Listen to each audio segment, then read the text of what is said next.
kemudian tidak keluar, bilangnya ke kantin, pada bilangnya ke toilet, padahal ke kantin ya. Kemudian yang kedua, saling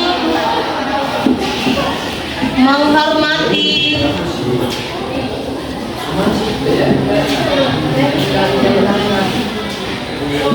Dan ya, saling menghormati dan saling menyayangi. Artinya apa? Di kelas kita sepakat untuk tidak membuli kawannya, saling menghormati. Mungkin saja di dalam kelas kita berbeda pendapat ketika kita belajar kelompok. Kelompok yang lain harus menghormati apapun keputusan kawannya. Tidak boleh dicela, tidak boleh diejek. Oke, sepakat nih? Sepakat ya. Kemudian yang ketiga, mandiri. Apa nak? Mandi sendiri. Oke, mandiri ini ketika ada kerjaan, ada tugas yang diberikan oleh guru, kalian berusaha untuk mengerjakannya sebaik mungkin. Ya, oke. Untuk mandiri paham ya?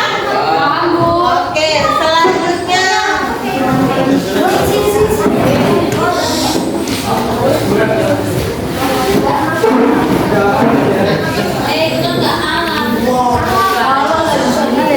selanjutnya menjaga kebersihan kelas.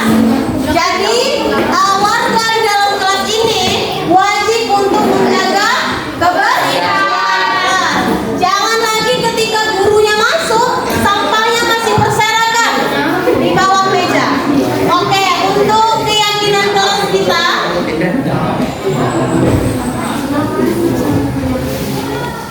ini loh.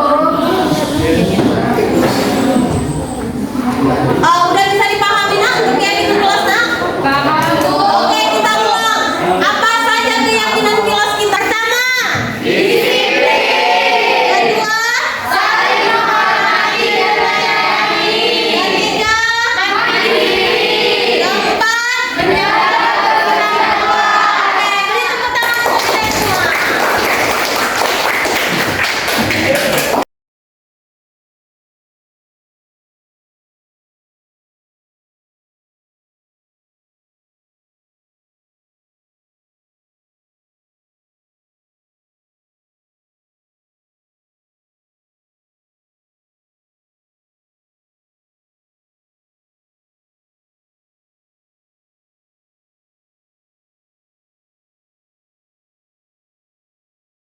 Ya, Ramadan tahu kenapa Ramadan itu paling enak? Tahu, karena saya telat. Oke, Ramadan tadi berangkat dari rumah jam berapa ke sekolah? Ya saya jam 5, cuman hari ini saya nggak sini. Oh iya, Ramadan tahu sekolah kita masuk jam berapa nak? Tahu jam 7.50, jam 7.30. Iya, jam 7.30. Kira-kira kalau Ramadan datang dari rumah jam 7.30, kita masuk sekolah jam 7.30, apakah Ramadan sudah datang tepat waktu? Belum Bu, sudah telat. Iya, sudah terlambat ya. Iya, jadi setiap manusia pernah melakukan kesalahan. Karena itu hal yang manusiawi. Ibu juga pernah kok datang terlambat, ya kan? Kemudian ibu juga pernah melakukan kesalahan-kesalahan. Jadi di sini ibu tidak mencari siapa yang salah di antara kamu. Namun di sini kita sama-sama mencari solusi ya, supaya Ramadan tidak datang terlambat lagi. Kira-kira pasti Ramadan punya alasan kenapa Ramadan datang terlambat. Ada Bu. Iya, kenapa tuh? Tadi malam saya pusreng. Jadi tidurnya malam jam 1. Oh, Ramadan tidurnya terlalu malam ya? Iya, jadi Ramadan terlambatnya karena tidurnya terlalu malam gitu ya? Iya. Kira-kira apakah terlambat itu sesuai dengan keyakinan kelas kita? Kalau Bu melanggar keyakinan kelas. Melanggar keyakinan kelas ya. Lalu langkah-langkah apa saja yang membuat Ramadan selanjutnya tidak akan terlambat lagi? Ya mungkin saya nggak pusreng lagi lah di malam. Sama tidurnya lebih awal Bu. Oke. Jadi mulai kapan dilakukan? Ya insya Allah mulai malam ini Bu. Oke, alhamdulillah. Semoga untuk kedepannya Ramadan tidak terlambat lagi ya nak. Ya Bu, amin. Oke, terima kasih ya nak. Boleh kembali ke kelas nak. Oke, makasih ya Bu. Ya nak.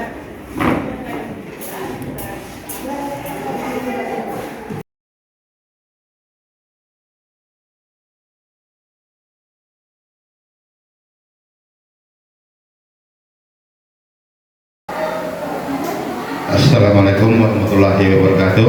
Waalaikumsalam warahmatullahi wabarakatuh. Puji syukur kepada Allah Subhanahu wa taala di mana pagi hari yang cerah ini kita dapat bertemu dan berkumpul untuk guru-guru hebat semuanya, yaitu dalam acara budaya positif CGP untuk angkatan yang ke-9. Kemudian salam kepada Nabi kita Nabi Muhammad SAW. Semoga kita mendapat syafaatnya di akhir kelak. Amin amin ya rabbal alamin. Terima kasih ya, khusus kepada para dewan guru hebat yang sudah bersedia menghadiri untuk sosialisasi budaya positif pada hari ini, terkhusus kepada guru kita untuk sebagai CGP angkatan yang ke-9. Semoga nanti dari sosialisasi ini ya dapat kita tularkan, dapat kita berikan kepada anak-anak kita seluruhnya dan bermanfaat menjadi budaya yang positif untuk sekolah kita, untuk siswa-siswa kita seluruhnya, menjadi siswa-siswa yang berhasil nantinya. Ya mungkin itulah untuk pembukaan ini, kata sambutan ini dapat saya sampaikan. Semoga kita juga guru-guru hebat semua dapat menerapkannya. Demikian saya akhiri, billahi taufiq wal hidayah. Assalamualaikum warahmatullahi wabarakatuh. Waalaikumsalam. Assalamualaikum warahmatullahi wabarakatuh.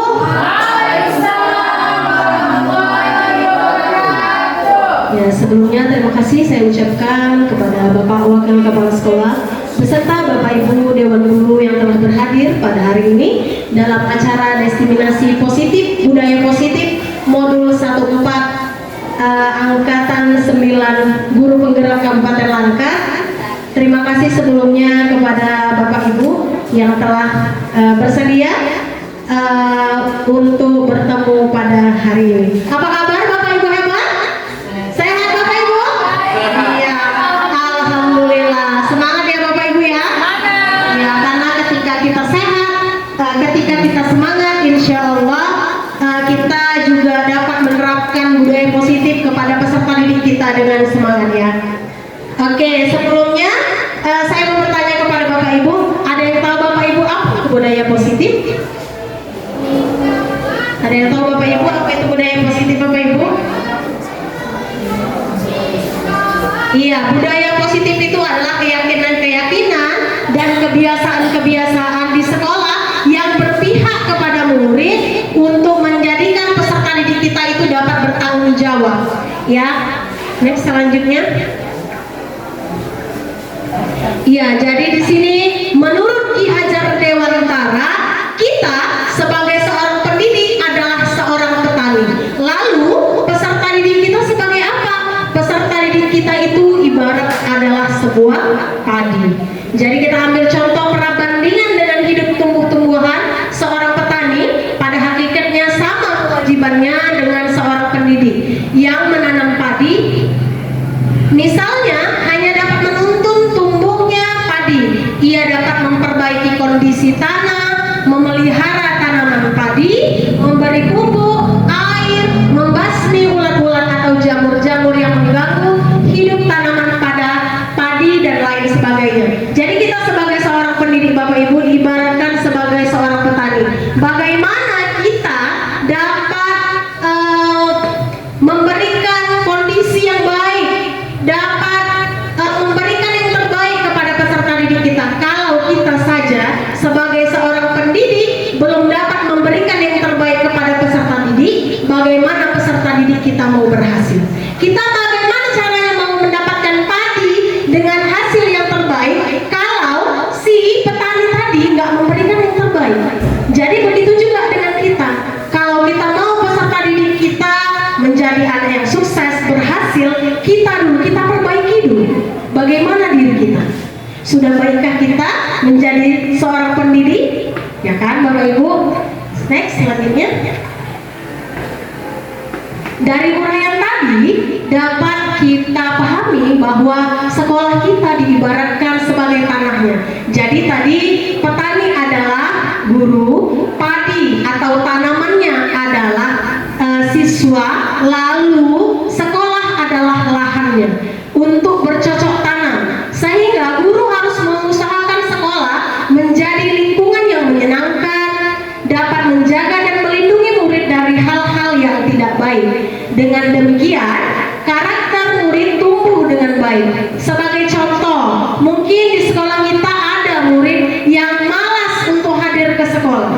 Jadi kita sebagai seorang guru, sebagai seorang pendidik, bagaimana caranya kita membangkitkan motivasi peserta didik kita agar peserta didik kita untuk bersemangat lagi hadir ke sekolah. Ya, bukan kebalikannya. Terkadang kita menjadi seorang peserta didik, malah ketika pembelajaran kita mungkin peserta didik takut untuk masuk pembelajaran kita. Nggak usah aja lah masuk pelajaran ibu itu, udah takut dia, ya kan? Jadi kita sebagai seorang pendidik, bagaimana caranya kita menumbuhkan, memotivasi peserta didik untuk semangat hadir mengikuti pembelajaran kita. Ya, lalu murid akan mampu menerima dan menyerap suatu pembelajaran bila di lingkungan sekelilingnya ia merasa aman, merasa nyaman. Jadi kalau peserta didiknya udah nyaman, udah tenang, dia pun mudah untuk menerima pembelajaran yang kita berikan. Dengan demikian, salah satu tanggung jawab seorang guru adalah bagaimana ia menciptakan lingkungan positif yang terdiri dari warga sekolah yang saling mendukung, saling belajar, kemudian saling bekerja sama sehingga tercipta kebiasaan-kebiasaan yang baik. Dari kebiasaan-kebiasaan yang baik tersebut, maka akan tumbuh menjadi karakter-karakter yang baik bagi warga sekolah, dan pada akhirnya karakter-karakter dan kebiasaan-kebiasaan baik tersebut akan membentuk sebuah budaya yang positif. Jadi kalau lingkungannya mendukung, gurunya mendukung, peserta didiknya juga dapat bekerja sama, dapat memberikan kebiasaan-kebiasaan baik, maka budaya positif tersebut pasti bisa terlaksana di sekolah kita. Lalu, ya, di sini ada dua pertanyaan Bapak Ibu. Pertanyaan pertama, apa pentingnya menciptakan suasana budaya positif di sekolah kita? Lalu, pertanyaan kedua, sebagai seorang pendidik atau pimpinan sekolah, bagaimana Anda dapat menciptakan suasana positif di lingkungan sekolah kita selama ini? Ya, ada yang mau jawab Bu? Pertanyaan Ibu Agustina mungkin?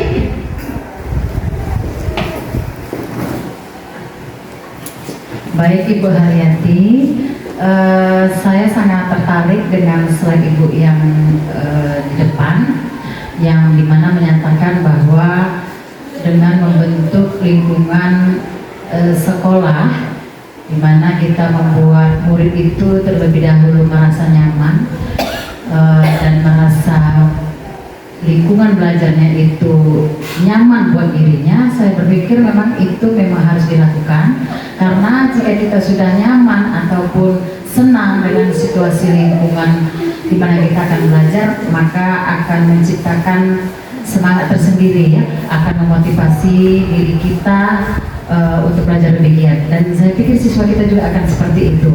Jadi memang penting sekali untuk membentuk suasana positif, ya, di dalam lingkungan sekolah kita, khususnya mungkin di kelas ketika kita bertemu langsung dengan murid-murid kita. Terima kasih Bu. Ya, terima kasih. Boleh tepuk tangan Bapak Ibu? Ya, Ibu Agustina. Iya, jadi seberapa pentingnya suasana positif itu sangat penting ya Bapak Ibu. Tadi sudah saya jelaskan sebelumnya, ketika kita atau peserta didik merasa nyaman, maka suasana positif ini bisa timbul. Tapi kalau misalnya kita saja, peserta didik saja ketika mau masuk kelas sudah nggak nyaman, maka pembelajaran yang kita sampaikan, yakin dan percayalah Bapak Ibu, tak akan sampai itu kepada peserta didik kita. Jadi sangat penting ya. Lalu sebagai seorang pendidik atau pimpinan sekolah, bagaimana Anda dapat menciptakan suasana positif di lingkungan Anda selama ini? Ada yang mau kasih sarannya mungkin? Pak Sori boleh? Boleh. Boleh. Iya. Pertanyaan kedua ya Pak.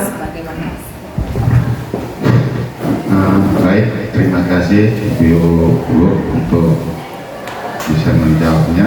Kalau sebagai seorang pendidik, ya, bagaimana kita dapat menciptakan suasana positif itu di lingkungan kita? Kalau untuk di kelas, ya, suasananya tadi memang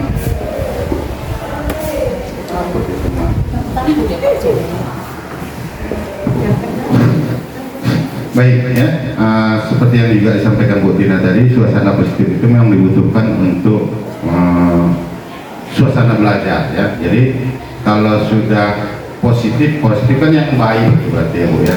Suasananya nyaman, tenang, kemudian lingkungan kelasnya mungkin ya bersih, tidak ditemukan sampah ya. Itu mungkin menjadikan sesuatu hal yang positif juga ya. Anak-anaknya rapi ya, baju mungkin dengan dasi, ini hal yang positif. Dengan sendirinya kita sebagai pendidik pun ya nyaman, kita nyaman, siswanya juga pasti ya mudah menerimanya. Jadi muncul suasana positif dengan positif, pasti hasilnya positif gitu ya. Mungkin itu dulu ya. Terima kasih.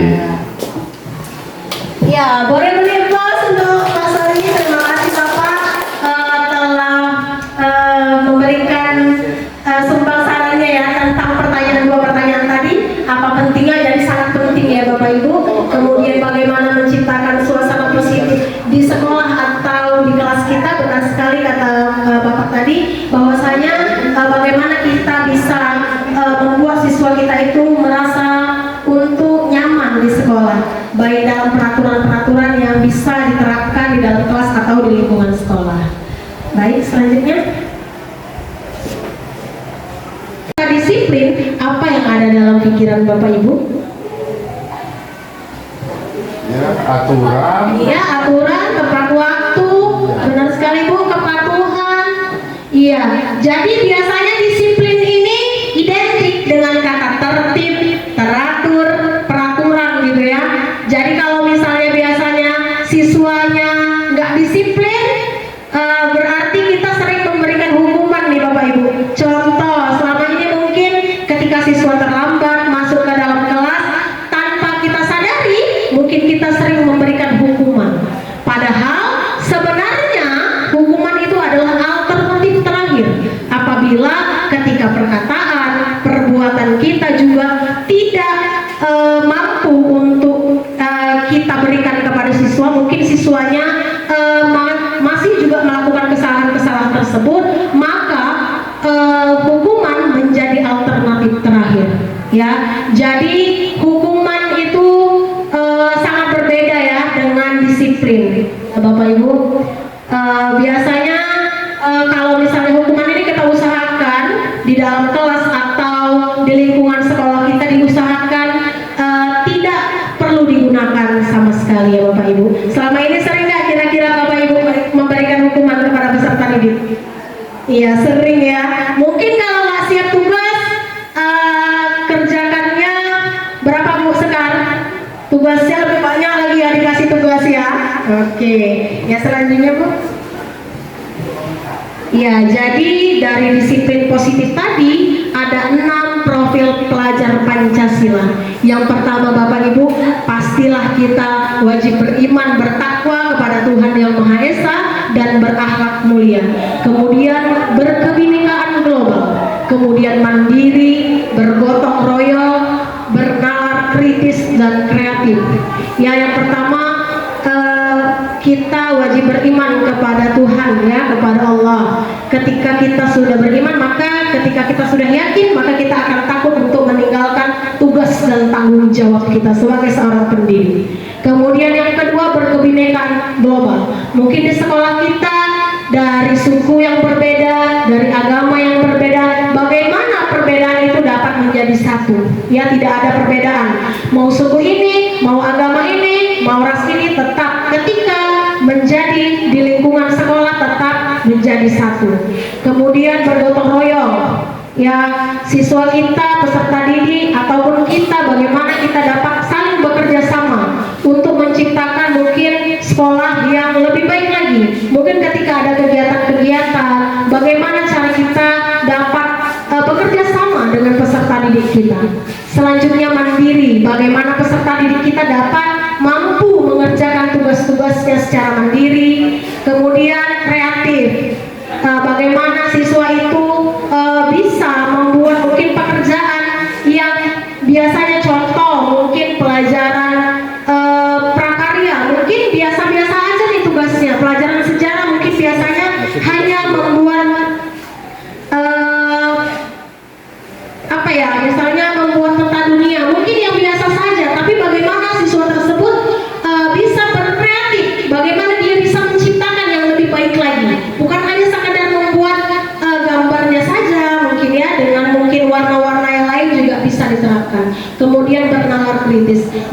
kita harapkan semua peserta didik kita dapat kita juga bisa menerapkan profil pelajar Pancasila untuk kedepannya.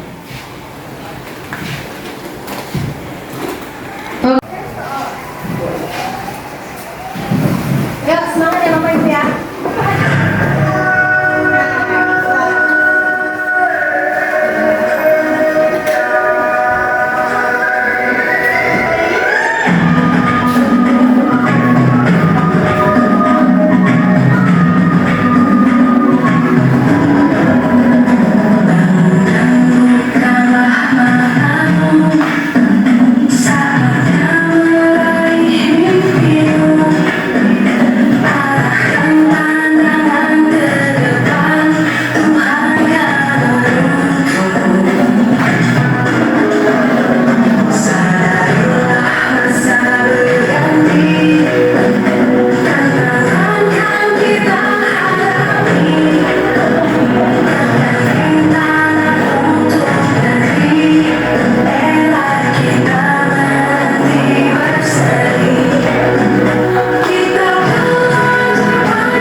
Ya, jadi dari 6 profil pelajar Pancasila tadi ada 3 motivasi perilaku manusia Bapak Ibu.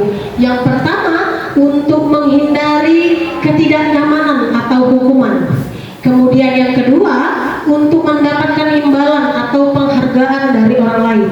Yang ketiga, untuk menjadikan orang yang kita inginkan dan menghargai diri kita sendiri dengan nilai-nilai yang mereka yakini. Ya, itu adalah 3 motivasi perilaku manusia. Untuk menghindari kenyamanan atau hukuman, kemudian mendapatkan imbalan atau penghargaan, kemudian yang ketiga untuk mengakui, ya, mengakui diri sendiri atau diri orang lain. Ya, selanjutnya ada hukuman, konsekuensi, dan restitusi. Yang pertama hukuman. Ya, hukuman ini biasanya bersifat tidak terencana atau tiba-tiba. Anak atau murid tidak tahu apa yang akan terjadi dan tidak dilibatkan. Hukuman bersifat satu arah dari pihak guru yang memberikan, dan murid hanya menerima suatu hukuman tanpa melalui suatu kesepakatan atau pengarahan dari pihak guru, baik sebelum atau sesudahnya.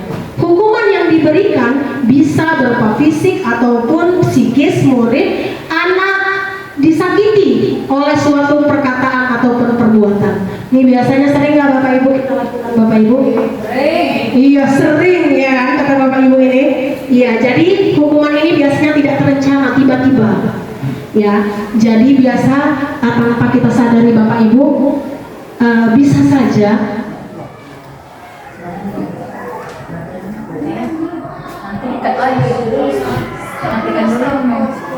Bisa.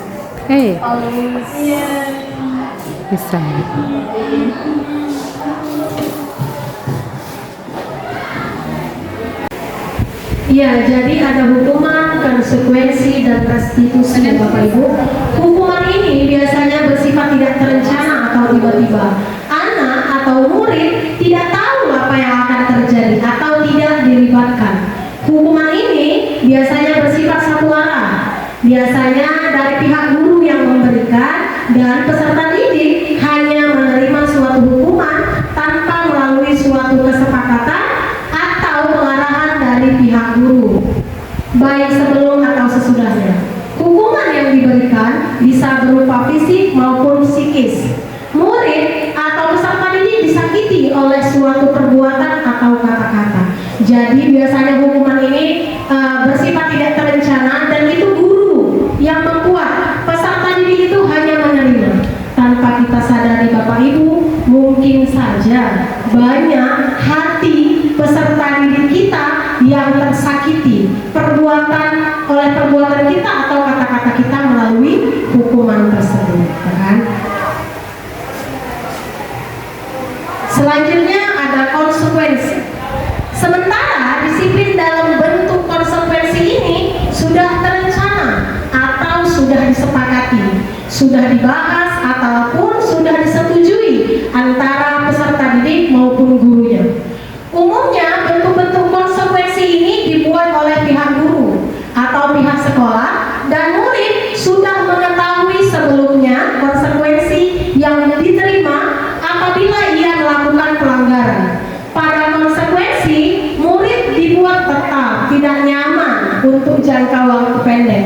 Konsekuensi diberikan berdasarkan suatu data yang umumnya dapat diukur. Misalnya, setelah 3 kali tugasnya tidak diselesaikan tepat waktu yang diberikan, murid melakukan kegiatan di luar kegiatan pembelajaran, misalnya mengobrol, maka murid tersebut akan kehilangan waktu bermain dan harus menyelesaikan tugas karena ketertinggalan. Jadi konsekuensi ini sudah disepakati antara murid dan gurunya.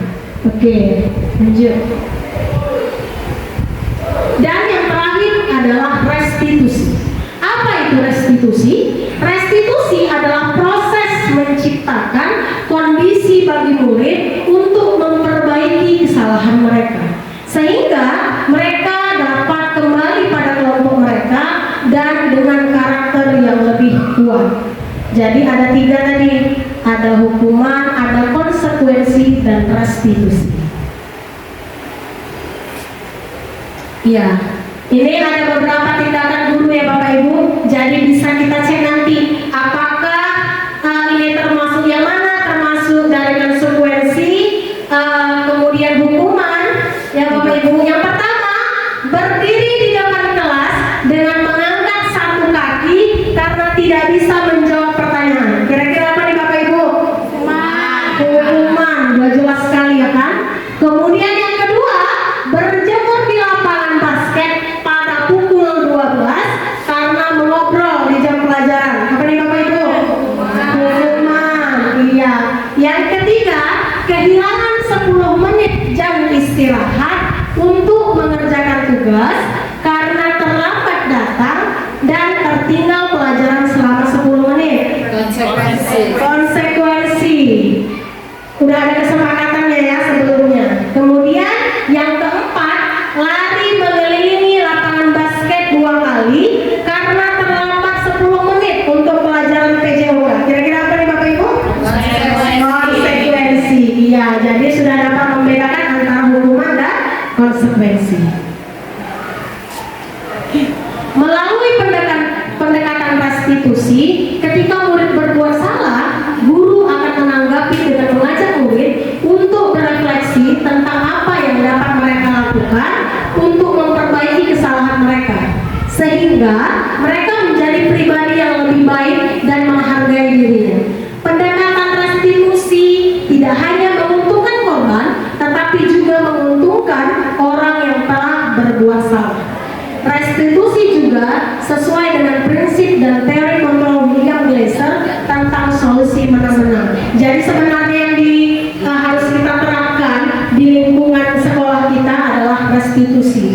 Ya, jadi sama-sama saling menguntungkan. Restitusi menuntun untuk melihat ke dalam diri. Dalam proses restitusi kita akan melihat adanya ketidakselarasan antara tindakan murid yang berbuat salah dan keyakinan mereka tentang orang-orang apa, seperti apa yang mereka inginkan. Contohnya, kita tanya kepada peserta didik, kamu ingin menjadi orang seperti apa, nak? Kamu akan terlihat, terdengar, dan terasa seperti apa kalau kamu sudah menjadi orang yang seperti itu. Kemudian apa yang kamu percayai tentang bagaimana orang harus memperlakukan orang lain? Bagaimana kamu mau diperlakukan ketika kamu berbuat salah? Kemudian apa nilai yang diajarkan di keluargamu tentang hal ini? Apakah kamu memegang hal ini? Kalau tidak, lalu apa yang kamu percaya? Jadi kita sebagai seorang pendidik, kita tanya dulu murid kita. Mungkin selama ini ketika murid terlambat masuk ke dalam kelas di jam pelajaran kita langsung bilang keluar, gitu ya Bapak Ibu, tanpa kita mau tahu apa alasan mereka. Kita tanya dulu terlebih dahulu dengan pertanyaan-pertanyaan yang sudah saya sebutkan.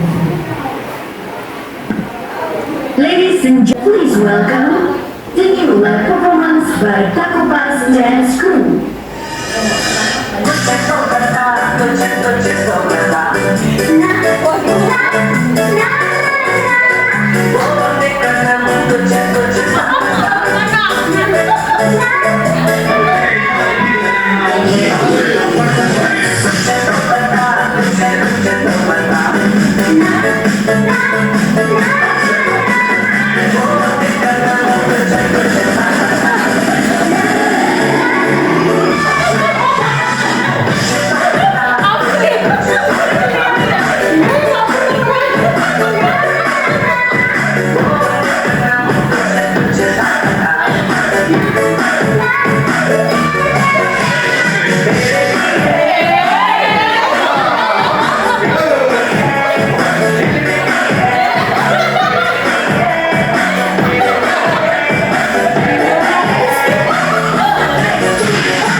Jadi keyakinan kelas ini yang pertama tata caranya adalah mempersilahkan warga sekolah atau murid-murid di sekolah kita atau di kelas untuk bercurah pendapat tentang peraturan yang perlu disepakati di sekolah ataupun di dalam kelas. Kemudian kita mencatat semua masukan-masukan dari warga sekolah untuk kita tulis di kertas atau poster, di mana semua anggota kelas atau warga sekolah dapat melihat hasil curah pendapat tadi. Lalu kita susun keyakinan kelas tadi sesuai dengan prosedur pembentukan keyakinan sekolah atau keyakinan kelas. Jadi sekolah bisa juga membuat keyakinan kelas ataupun kesepakatan-kesepakatan. Dalam hal ini gunakanlah kata-kata yang negatif menjadi kalimat positif. Contoh kalimat negatifnya, jangan berlari di kelas atau koridor. Kita seringkali nih Bapak Ibu menggunakan kata saya. Sebaiknya kalimat kata jangan tadi kita ganti dengan berjalanlah di kelas ataupun di koridor. Selanjutnya, setelah tadi curah pendapat sudah, semuanya sudah menyampaikan aspirasinya, kita tinjau kembali daftar curah pendapat yang sudah dicatat tadi.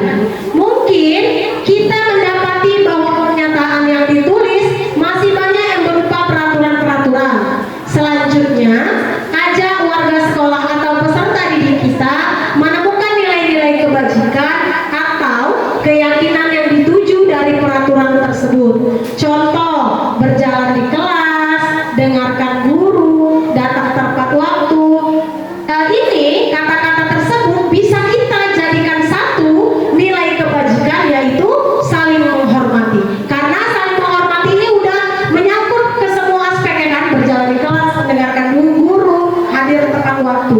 Jadi keyakinan kelas ini kita buat kalimat positifnya yang bisa untuk kesemuanya.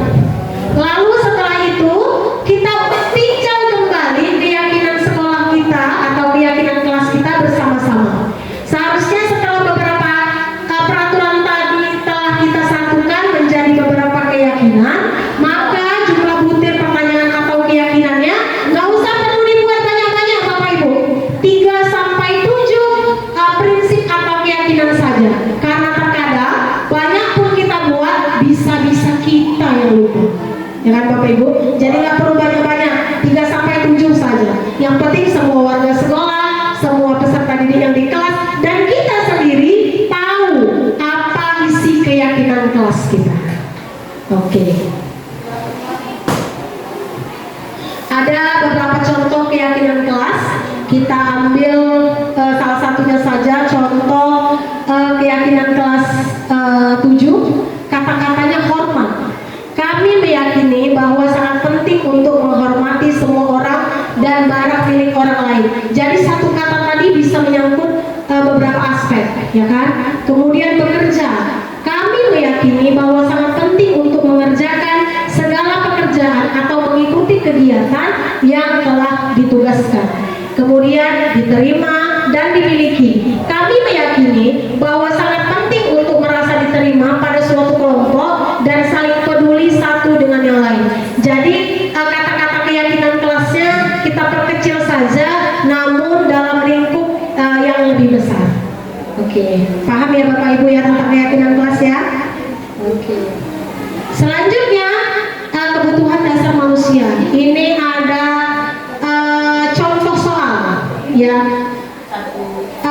Satu peristiwa. Ibu Akbar adalah guru wali kelas 2A di SD Pelita Hati. Sedang bingung menghadapi ulah salah satu murid di kelasnya, yaitu si Doni. Beberapa anak di kelas 2A telah datang padanya dan mengeluhkan Doni yang seringkali meminta bekal makan siang mereka dengan paksa. Jika Anda menghadapi situasi seperti Bu Ambar, apa yang akan Anda lakukan? Menurut Anda, kira-kira apa alasan Doni melakukan itu? Kira-kira apa ya Bapak Ibu? Ada kasus nih di kelasnya Bu Ambar. Si Doni ini setiap hari sering meminta bekal kepada teman-temannya dengan paksa. Jadi kawan-kawan yang lain mengadu dengan Bu Ambar. Kira-kira ketika kita menjadi Bu Ambar, apa yang akan kita lakukan? Atau kira-kira apa alasan Doni melakukan itu ya? Iya, karena butuh perhatian. Oke, ada yang lain Bapak Ibu? Karena lapar. Iya, karena lapar. Jadi saya minta-minta ya kan Pak? Ya mungkin di rumah Doni nggak dibuatkan sarapan, nggak dibawakan bekal oleh orang tuanya. Ya, lanjut Bu. Ya, sebelumnya kita akan menonton video dari 5 kebutuhan dasar manusia.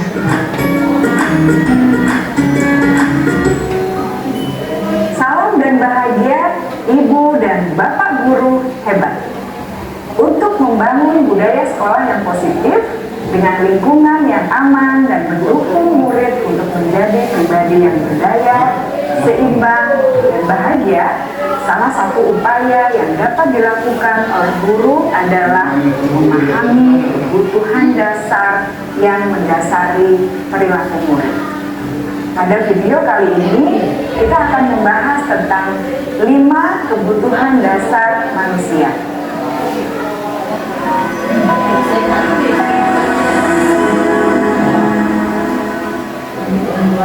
Ki Hajar Dewantara dalam salah satu kutipannya menyatakan, kita ambil contoh perbandingannya dengan hidup tumbuh-tumbuhan.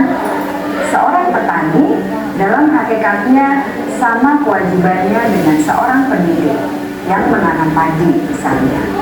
Hanya dapat menuntun tumbuhnya padi. Ia dapat memperbaiki kondisi tanah, memelihara tanaman padi, memberi pupuk dan air, membasmi ulat-ulat atau jamur-jamur yang mengganggu hidup tanaman padi, dan lain sebagainya. Ketika guru memahami kebutuhan apa yang mendasari perilaku murid, dan guru berusaha menuntun dan mendukung murid dalam memenuhi kebutuhannya secara positif, pada hakikatnya guru tersebut ibarat seorang petani yang sedang berusaha memahami kebutuhan masing-masing tanaman. Dan ia berusaha memenuhi kebutuhan tanaman tersebut agar dapat tumbuh dengan subur dan maksimal. Dr. William Glasser, seorang psikiater dari Amerika Serikat, menyatakan bahwa seluruh tindakan manusia memiliki tujuan tertentu, yaitu memenuhi kebutuhan dasarnya. Ketika kelima kebutuhan dasar telah terpenuhi secara memadai, maka murid akan tumbuh dengan seimbang dan bahagia. Sebaliknya, ketika kebutuhan dasar tidak terpenuhi dengan baik, maka seseorang akan mengalami emosi negatif seperti bosan, sedih, dan kecewa. Bahkan mereka dapat melakukan perbuatan yang bertentangan dengan nilai-nilai kebajikan atau melanggar peraturan. Dengan kata lain, perilaku buruk seseorang biasanya adalah respons dari kebutuhan yang tidak terpenuhi. Namun, mereka tidak tahu cara untuk menyampaikannya. Ada 5 kebutuhan dasar manusia menurut Dr. William Glasser, yaitu yang pertama, kebutuhan untuk bertahan hidup atau survival. Yang kedua, kebutuhan untuk merasa diterima atau love and belonging. Yang ketiga, kebutuhan akan kebebasan atau freedom. Yang keempat, kebutuhan akan kesenangan atau fun. Dan yang kelima, kebutuhan akan penguasaan atau power.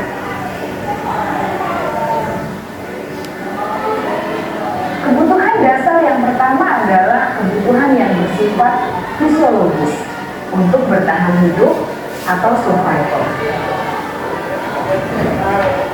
Misalnya, kesehatan, rumah, dan makanan.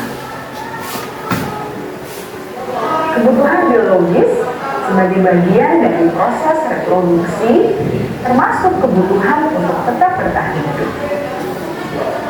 Kebutuhan untuk merasa aman juga termasuk dalam kebutuhan ini.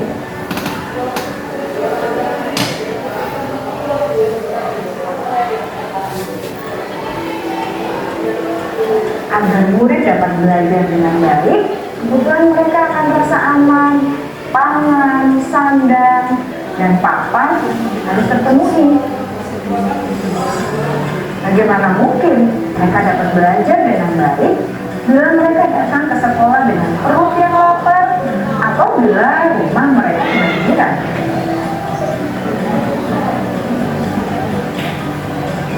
Setelah kita mengetahui kebutuhan pertama yang sebagian besar bersifat fisiologis, mari kita lihat kebutuhan kedua sampai kelima yang semuanya berhubungan dengan psikologis. Mari kita lihat kebutuhan yang kedua, yaitu kebutuhan akan perasaan diterima oleh kelompok atau komunitasnya, atau kebutuhan love and belonging. Kebutuhan ini meliputi keinginan untuk tetap terhubung dengan orang lain seperti teman, keluarga, teman kerja, dan kelompok di mana kita tergabung. Setiap murid ingin menjadi bagian yang berharga dari kelas dan juga sekolah. Mereka juga ingin diterima oleh orang lain dan kelompoknya. Bahkan, murid yang terlihat paling cuek pun jauh di dasar hatinya pasti ingin merasa diterima. Sebagai guru, seharusnya kita dapat menerima murid kita apa adanya, sesuai dengan kodratnya. Karena setiap murid adalah unik. Mereka memiliki kekuatannya masing-masing, sehingga guru seharusnya bisa menciptakan kesempatan untuk murid berkolaborasi dan memiliki ikatan emosi satu sama lain.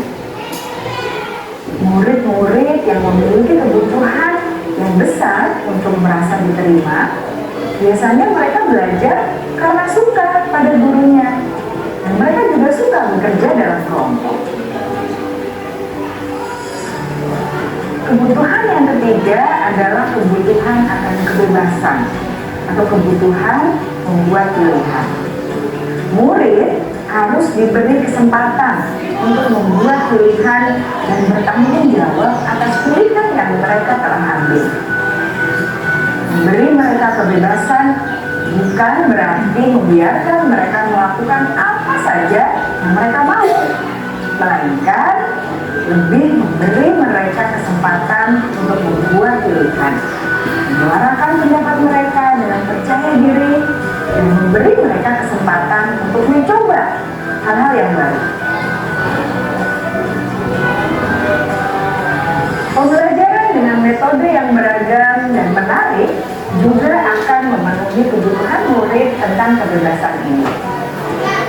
Pembelajaran berdiferensiasi, di mana guru menyediakan beberapa jenis tugas yang bisa dipilih oleh murid sesuai dengan mereka, sangat baik untuk mengembangkan murid menjadi lebih mandiri dan memiliki motivasi internal.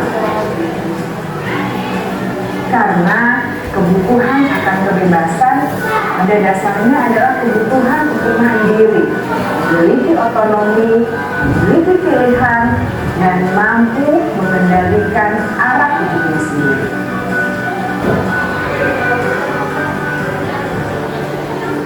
Kebutuhan yang keempat adalah kebutuhan akan kesenangan. Bayangkan Bapak Ibu, hidup tanpa rasa senang, betapa menyedihkannya. Glasser menghubungkan kebutuhan akan kesenangan dengan belajar. Jangan sepelekan kebutuhan murid untuk merasa senang di kelas. Sebagai guru, jangan ragu-ragu untuk dengan sengaja memasukkan kegiatan yang menyenangkan dalam kelas. Murid-murid dengan kebutuhan dasar kesenangan yang tinggi ingin menikmati apa yang mereka lakukan. Mereka juga konsentrasi tinggi saat mengerjakan hal-hal yang disenangi.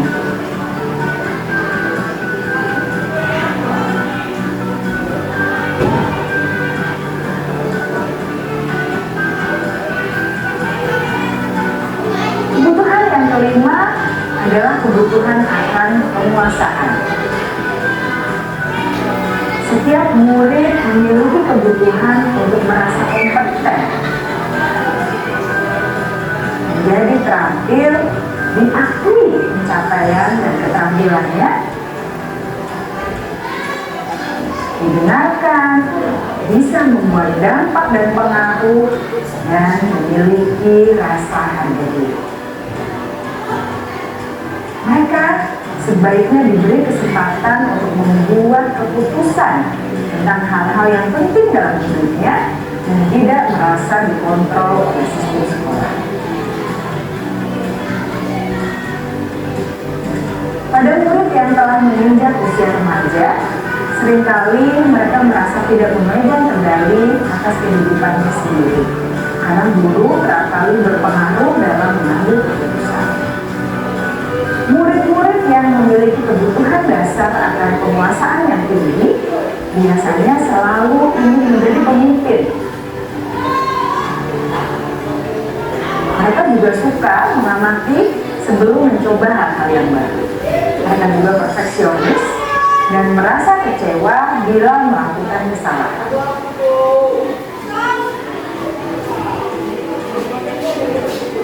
Ibu dan bapak guru sangatlah penting bagi kita untuk mengetahui kebutuhan dasar murid-murid, agar kita memahami alasan dibalik sikap dan tingkah laku mereka. Bila murid berperilaku buruk atau melanggar peraturan, sehingga tindakannya tidak sesuai dengan nilai-nilai yang berikan, maka guru harus mencari tahu alasan yang mendasari tindakan tersebut dan kebutuhan apa yang dilakukan. Melalui percakapan dengan guru dalam pendekatan disiplin positif, murid dapat diajak untuk bersikap reflektif dalam mengenali kebutuhan-kebutuhan yang berusaha mereka penuhi dan mendasari tindakan mereka. Jika guru mengabaikan perilaku murid, maka perilaku tersebut akan berpengaruh pada suasana kelas yang kurang kondusif dan akan berpengaruh pada tujuan dari pendidikan itu sendiri. Ibu, bapak guru hebat, mari kita menjadi guru yang lebih baik dengan memahami kebutuhan dasar murid-murid kita dan senantiasa membimbing mereka untuk menjadi pribadi yang berdaya, seimbang, dan bahagia. Salam dan bahagia, ibu dan bapak guru hebat. Oke Bapak Ibu, tadi sudah kita saksikan 5 kebutuhan dasar murid kita ya Bapak Ibu. Jadi ada 5 kebutuhan dasar manusia. Yang pertama kebutuhan bertahan hidup, yang kedua kasih sayang dan rasa diterima, kemudian yang ketiga penguasaan yaitu kebutuhan pengakuan atas kemampuannya, yang keempat kebebasan, kebutuhan akan pilihannya, dan yang terakhir adalah kesenangan, kebutuhan untuk merasa senang.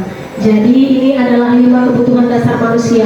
Jadi apabila peserta didik kita mungkin melakukan kesalahan-kesalahan, boleh kita cek kebutuhan dasar yang mana yang mungkin nilai kebajikan yang mana yang mungkin belum atau tidak dapat dilakukannya. Selanjutnya adalah 5 posisi kontrol guru. Yang pertama penghukum, kemudian 2 pembuat rasa bersalah, ketiga sebagai teman, keempat sebagai pemantau, dan yang kelima sebagai manajer.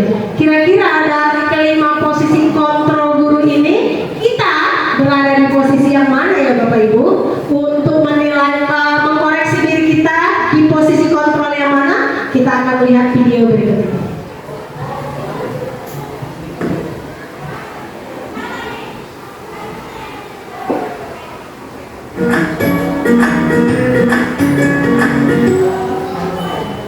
Salam bahagia ibu dan bapak guru hebat. Dalam penerapan disiplin positif restitusi, salah satu program yang dikembangkan adalah 5 posisi kontrol. 5 posisi kontrol dalam restitusi adalah proses perjalanan seorang pendidik agar dapat mengenali dirinya. Pada video kali ini, kita akan membahas tentang 5 posisi kontrol yang dikembangkan oleh Diane Rosen dan contoh penerapannya.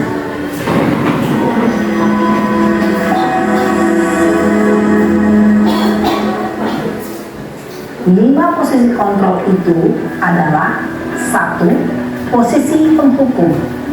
2. Posisi pembuat merasa bersalah.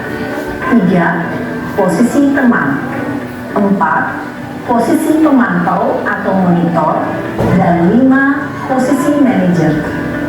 Untuk lebih memahami kelima posisi tersebut, mari kita saksikan kasus Naren yang terlambat hadir 20 menit di sekolah dan melihat bagaimana kelima posisi kontrol dalam menghadapi masalah tersebut.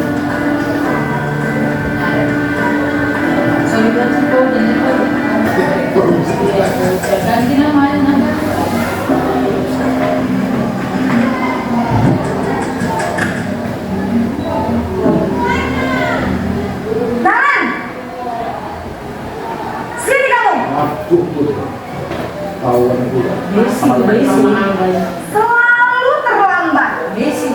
Kamu deh, pasti terlambat. Maaf Bu, saya Apa? Apa coba? Alasan kamu apa lagi? Kapan sih kamu tidak terlambat? Malas sekali ya kamu jadi anak. saya Dasar pemalas. Gak kapok-kapok sih kamu. Sudah berapa kali terlambat? Sana, kamu keliling lapangan basket 2 kali. kenapa saya harus keliling lapangan basket Bu? Kenapa? Kamu melawan ibu? Berani-beraninya jawab. Sudah terlambat, masih berani jawab pula. Sekarang, keliling lapangan basket 5 kali sekalian. Biar kapok. Cepat. Pergi sana ke lapangan basket. Posisi penghukum biasanya berbicara dengan nada tinggi, menghardik, menunjuk-nunjuk, menyakiti, dan menyindir. Hukuman bisa berupa fisik maupun psikis. Ibu dan bapak guru hebat.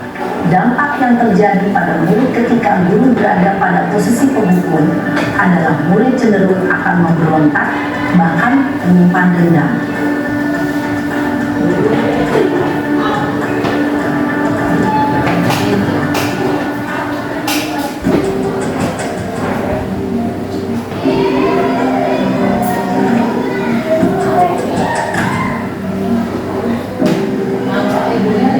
Naren!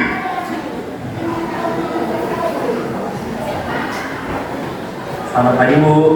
Naren, kamu kenapa terlambat lagi, nak? Ya Tuhan, Naren, kamu senang ya bikin ibu susah ya? Kalau kamu terlambat lagi, nanti ibu yang ditegur bapak kepala sekolah, nak. Disangka ibu tidak bisa membina kamu. Duh, gimana ini? Maaf Bu, Duh, Gusti Naren, kamu suka ya kalau ibu ditegur bapak kepala sekolah? Terus, sekarang ibu harus tulis apa yang di buku absen?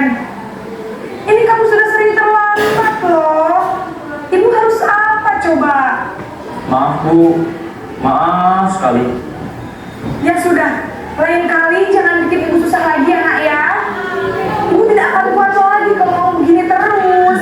Bisa jantungan kalau ibu ditegur bapak kepala sekolah. Sana cepat ke kelas. Maaf ya Bu, maaf sekali. Posisi pembuat rasa bersalah berbicara dengan nada tenang, cenderung lembut. Namun kata-kata yang diutarakan membuat murid merasa menjadi orang yang gagal, memandang buruk dirinya sendiri, merasa tidak berharga, dan tidak sanggup membahagiakan orang lain. Ketika guru mengambil posisi pembuat rasa bersalah, murid akan menganggap dirinya yang bersalah dan ia akan menyimpan emosi negatif tersebut di dalam dirinya.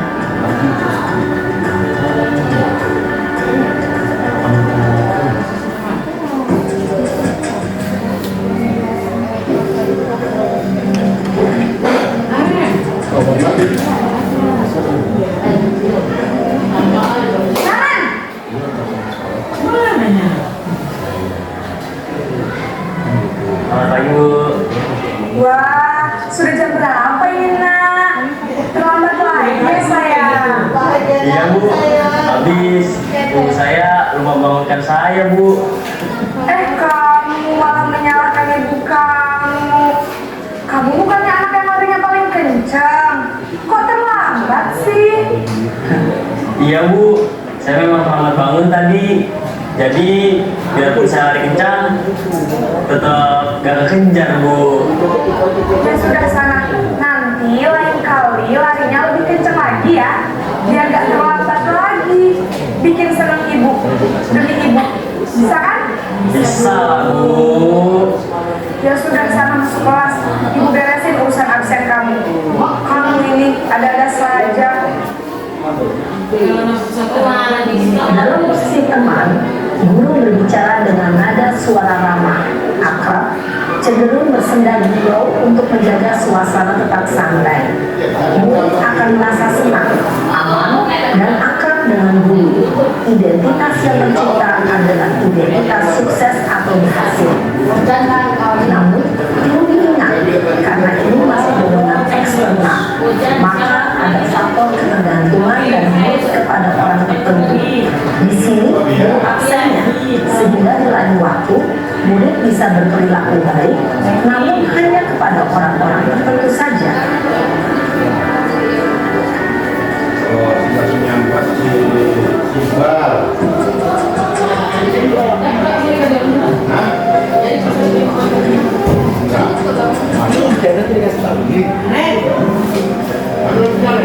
Naran!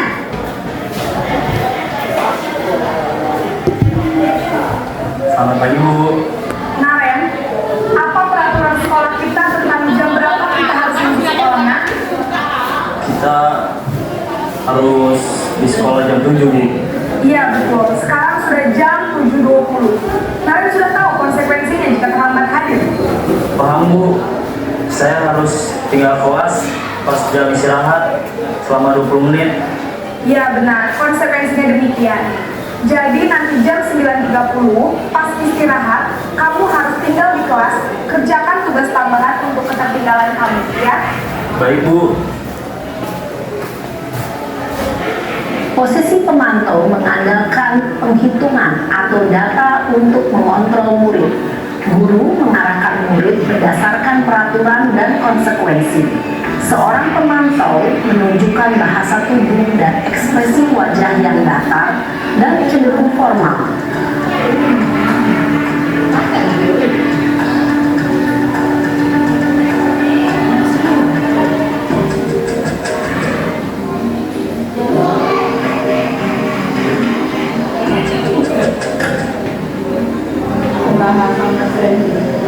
Naran!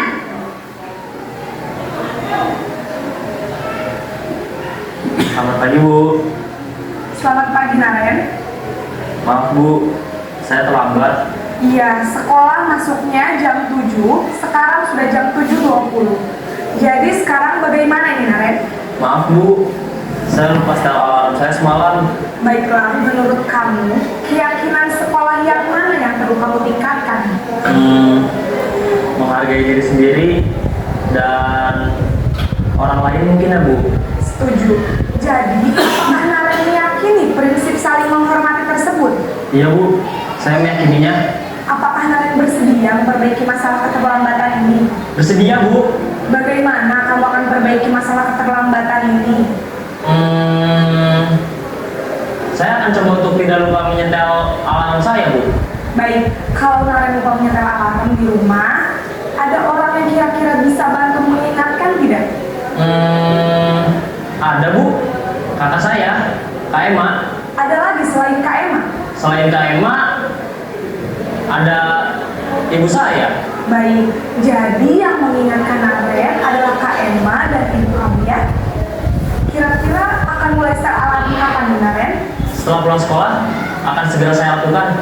Baik, jadi Naren akan setel alarm untuk bangun besok pagi dan akan diingatkan oleh kakak dan ibunda Naren ya.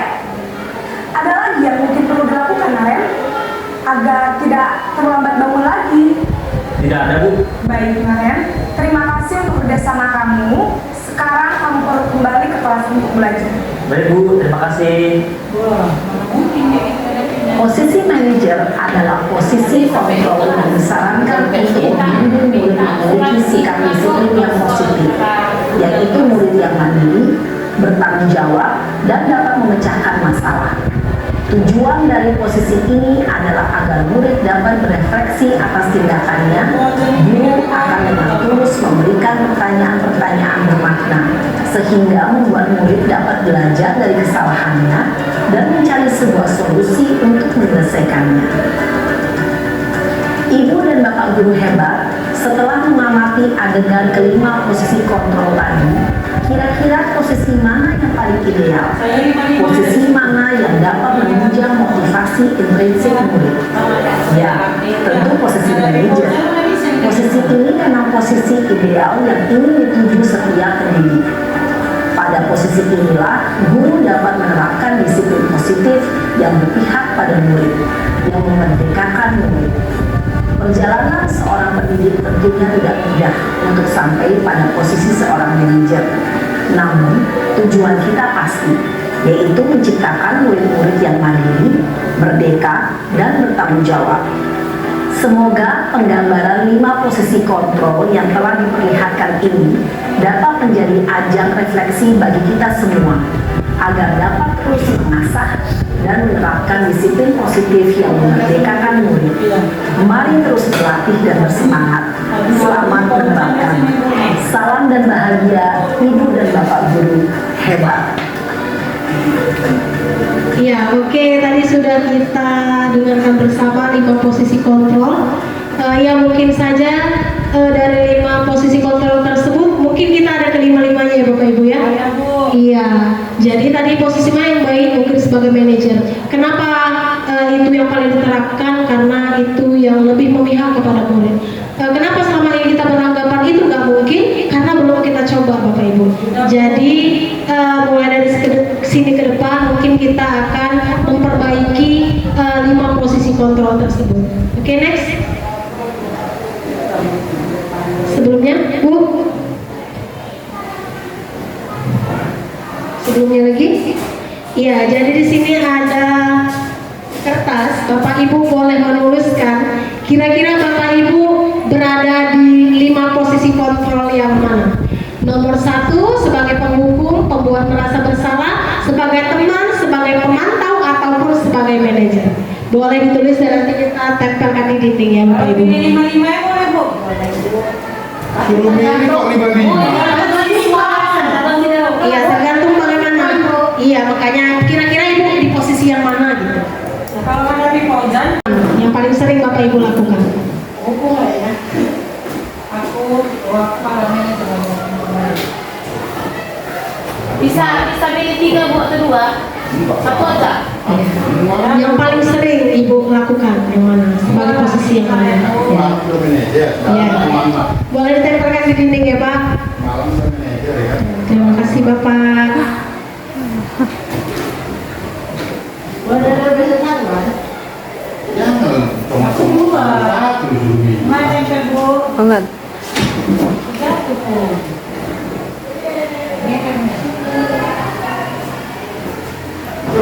Silakan Bu, boleh ditempel Bu di depan. Ya, ada lagi Bapak Ibu?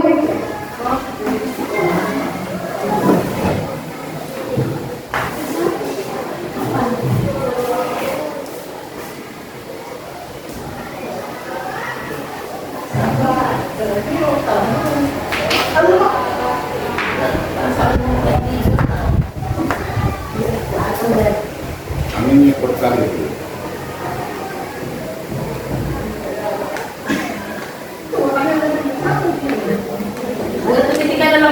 ya Bu. Ya, terima kasih Bapak Ibu telah menuliskan 5 posisi kontrol di sini. Ada yang sebagai teman, sebagai penghukum, sebagai manajer, ya ada sebagai pemantau, sebagai penghukum ataupun pembuat merasa bersalah ya Bapak Ibu. Jadi diharapkan dari 5 posisi kontrol tersebut mungkin kita untuk selanjutnya bisa berada di posisi nomor 5 sebagai manajer. Oke, terima kasih Bapak Ibu. Ya, dari posisi manajer tadi kita ke segitiga restitusi. Ada segitiga restitusi yang akan kita lakukan. Yang pertama, menstabilkan identitas. Kita bisa memberikan pertanyaan ataupun kita bisa memberikan motivasi kepada peserta didik kita, mungkin dengan kata-kata kita bisa menyelesaikan ini. Nah, Bapak Ibu tidak tertarik mencari siapa yang salah, tapi Bapak Ibu ingin mencari solusi dari permasalahan ini. Mungkin itu kata-kata yang bisa kita sampaikan kepada peserta didik kita. Kemudian yang berikutnya, kita validasi tindakan yang salah. Kamu pasti punya alasan mengapa kamu melakukan hal itu. Kamu patut bangga pada dirimu sendiri karena kamu telah melindungi sesuatu yang penting buat dirimu. Jadi kita validasi dulu tindakan peserta didik kita yang salah.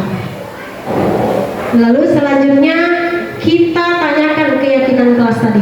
Pastikan kita sebelumnya sudah membuat keyakinan kelas ya, baik di sekolah maupun di kelas. Jadi pertanyaan-pertanyaan kita mungkin apa nilai-nilai umum yang kita telah sepakati. Jadi dia mengingat kembali apa kesepakatan kelas yang telah disepakati bersama. Kemudian apa bayangan kita tentang kelas yang ideal? Kamu menjadi orang yang seperti apa? Nah, kita bisa menanyakan pertanyaan kepada peserta didik kita.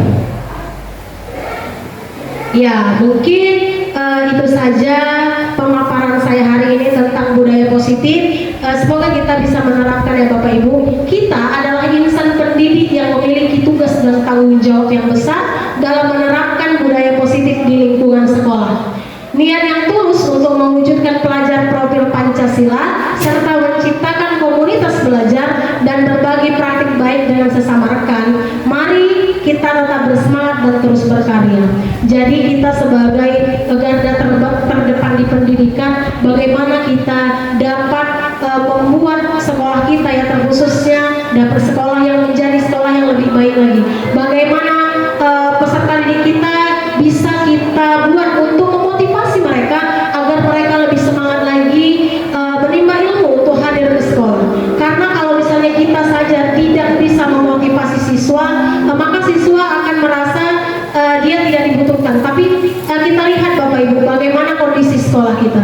Tadi benar kata Ibu Bapak sekalian bahwasanya posisi kontrol mungkin iya susah untuk kita terapkan. Namun seiring berjalannya waktu, kenapa tidak kita coba, ya kan? Jadi bagaimana budaya positif ini bisa kita terapkan di sekolah kita Bapak Ibu. Ya mungkin itu saja pemaparan saya hari ini. Lebih dan kurang saya mohon maaf. Mungkin ada kata